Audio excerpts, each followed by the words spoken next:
Hello, my dear friends. I hope you all are doing well. So, today in this session, we are going to discuss the summary of the chapter Silk Road, written by Nick Middleton. So, let's begin with the summary. The chapter has been written by a famous geographer and writer, Nick Middleton. In the chapter, the author travels to Mount Kailash, exploring the Himalayas belt, Tibet. Since he explored the ancient Silk Route, the chapter is titled as the Silk Road. Description: the writer undertakes the journey to Mount Kailash to complete the Kora, that is, Buddhist ritual. He begins his journey from a place called Rao. There, a lady, Lamu, presented him a long sleeved sheepskin coat to protect him from cold. He continued his journey with a guide named Setan. They took a shortcut which took them across the open plains where they saw gazelles, that is, a sort of animals, grazing grass. On their way, they saw lonely drogpas, that is, nomadic shepherds tending their flocks. The men and women were well wrapped to protect themselves from the cold. As they passed the houses, there were the Tibetan mastiffs barking furiously at the car for some distance and then going away.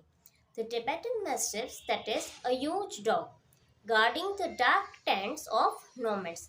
Nomads means a group of people who moves from one place to another to set up their sort of living. They came across wild ass. After some time, hilly areas started.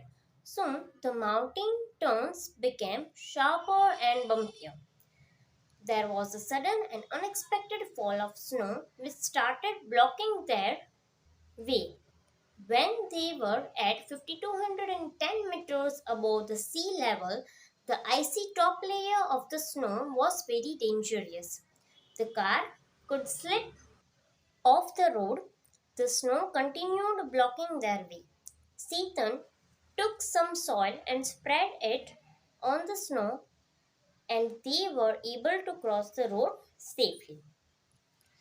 As they reached 5,515 meters above the sea level, the atmospheric pressure became very low, and Seaton opened the lid of the petrol tank to release the evaporated fuel.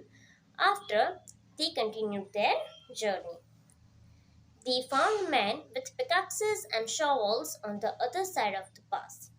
By the afternoon, they reached a small town of Hor, which was on the main east-west highway that followed the old trade route from Lhasa to Kashmir. The writer found the place very dirty. Then they reached Darchan. Here, the writer suffered a severe cold. He was not able to get enough oxygen and was finding it difficult to sleep. Therefore, the next day, Seaton took him to the Darjan Medical College. The doctor told him it was the cold and gave him some medicines, and that night he was able to sleep well. The writer had been told that the Darjan would be bustling with visitors, but he found no pilgrims there. There were not many shops in Darshan. The town appeared to be polluted. Here, Seaton left and returned to Lhasa.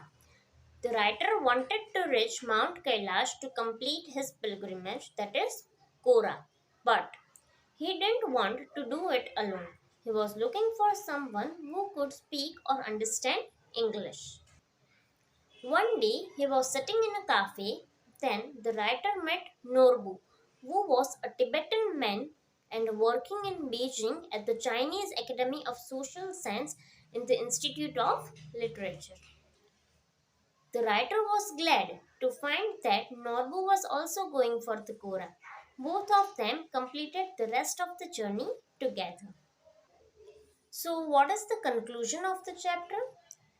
We can see that the chapter focuses on the author's journey through the Silk Road and the problems faced by him while traveling. So, this comes to an end of the video and the chapter. If you really like my video, then please like, share, and do subscribe to my channel.